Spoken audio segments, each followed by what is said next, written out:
My name is Mathew Louis-Rosenberg. I live and work in southern West Virginia. So I work for Coal River Mountain Watch. It's a nonprofit that was founded by residents of the Coal River Valley in southern West Virginia in 1998 to try to stop mountaintop removal and rebuild sustainable and healthy communities in the Coal River Valley and all over Appalachia. I specifically work with a project called the Sludge Safety Project.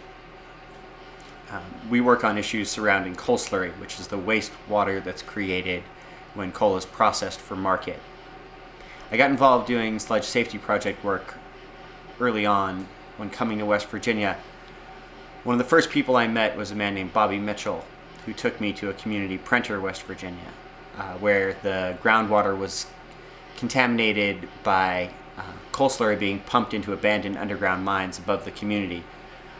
And I walked into people's houses and I met people, and the first home that I went into, the hydrogen sulfide fumes were so intense that after 3 hours of meeting this family, my skin itched, my throat burned, my eyes burned, I had a headache, and they lived in it every day. But so, you know, it's a wide variety of work. It's a lot of community education about water quality, helping people get their water tested, helping them interface with scientists.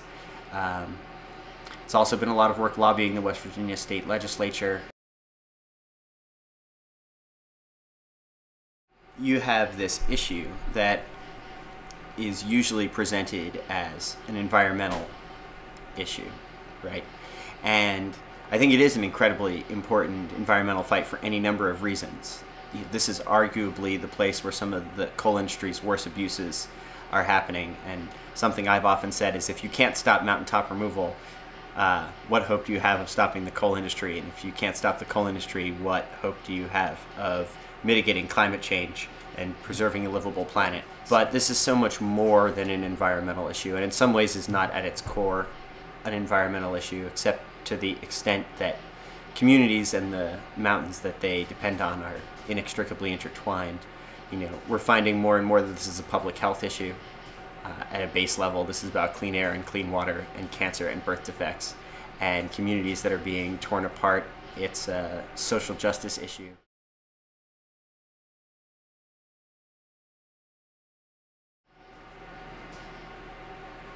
I think that people that are paying attention to the state of the world right now realize that we're in a critical time.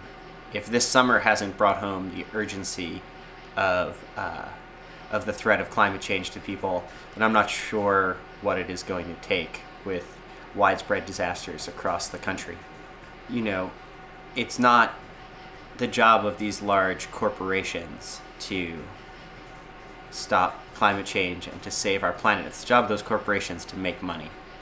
And it's only through impacting the bottom line and not just voting with our bodies, but those institutions that are capable of voting with their dollars,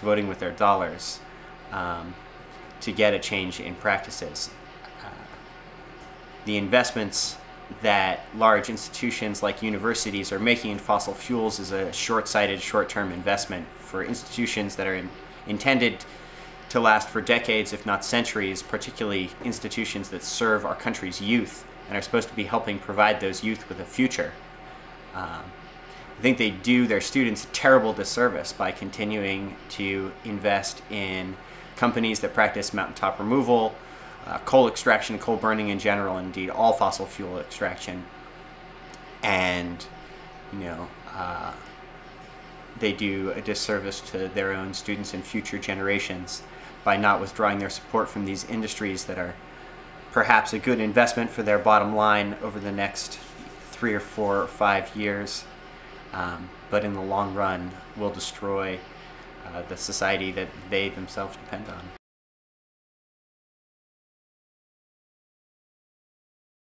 Like all large, powerful, wealthy institutions, the people that hold the keys to the real power, the people that hold the keys to the wealth of the institution, need to be pushed from the grassroots to do the right thing